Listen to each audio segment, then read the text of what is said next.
लेकिन भारत के इतिहास का एक और महत्वपूर्ण स्रोत भी है और इसे मौखिक स्रोत कहा जाता है। पीढ़ी दर पीढ़ी जो इतिहास हम अपने पूर्वजों से सुनते हैं और सुनते चले आ रहे हैं, उसे मौखिक इतिहास या लोक गाथाएं कहा जाता है। इसे पूरी तरह सच तो नहीं माना जा सकता, लेकिन इसे भी महत्व दिया जाता है। अयोध्या में राम मंदिर को तोड़े जाने का एक मौखिक इतिहास मौजूद है और आज भी वो गांव मौजूद है जहां के लोगों ने बाबर की सेनाओं से लड़ाई लड़ी थी। विवादित ढांचे के आसपास पूरे इलाके में बाबर के सेनापति मीर बांकी द्वारा अयोध्या पर हमला करने की लोक गाथाएं आज भी लोगों की जुबान पर हैं। वो लोग जिनके पूर्वजों ने मुगल सैनिकों से लड़ते हुए वीरगति प्राप्त की, उन लोगों के वंशज आज भी अपने वीर पूर्वजों को याद करते हैं। इस मौखिक इतिहास को देश के मान्यता प्राप्त इतिहासकारों ने पूरी तरह से नजरअंदाज किया है। देश के मुगल प्रेमी इतिहासकारों ने इसे मौखिक इतिहास कहकर हमेशा से खारिज किया, लेकिन इन मुगल प्रेमी इतिहासकारों के पास इस बात का भी कोई जवाब नहीं है कि अमीर खुसरो और जियाउद्दीन बर्नी जैसे इतिहासकारों ने सैकड़ों वर्षों का इतिहास खुद कैसे लिख दिया। क्या उनकी उम्र सैकड़ों वर्ष थी? इन इतिहासकारों ने भी अपने जमाने में मौजूद बुजुर्ग लोगों से बात करके उनकी बातों को सुनकर ही इतिहास लिखा। ब्रिटिश इतिहासकार कनिंगम ने लखनऊ गजेटियर नामक दस्तावेज में लिखा था कि 1,74,000 हिंदुओं की लाशें गिर जाने के बाद ही बाबर का सेनापति मीर बांकी मंदिर पर कब्जा कर पाया था। हमने इसी तथ्य के आधार पर अपना शोध शुरू किया। हम ये जानना चाहते थे कि वो लोग आखिर कौन हैं जिन्होंने मंदिर को बचाने के लिए लड़ाई लड़ी।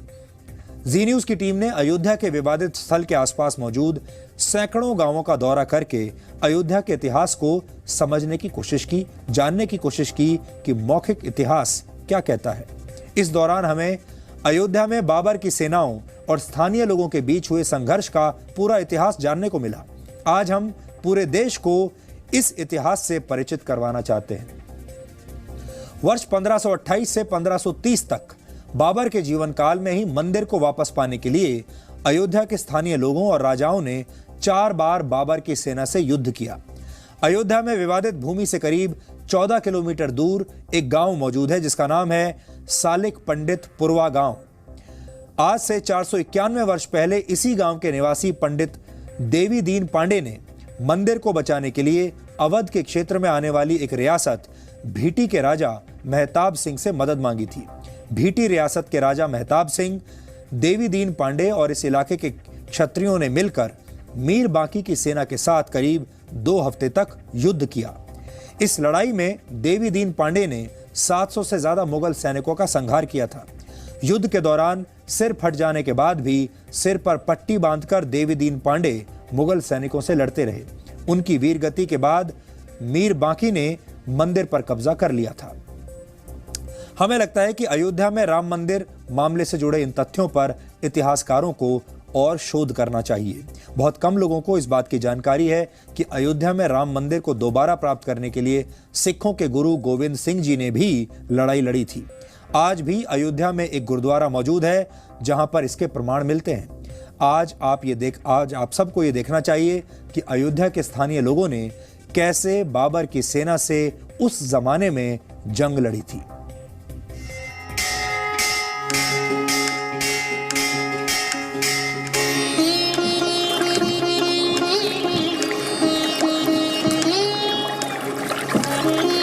अयोध्या में श्री राम जन्मभूमि की पहली लड़ाई लड़ने वालों को खोजने वाली हमारी यात्रा एक और गांव सराय रासी में लेकर चलते हैं। इस गांव के ठाकुर गजराज सिंह ने भी राम जन्मभूमि को मीर बांकी से मुक्त करवाने की लड़ाई लड़ी थी।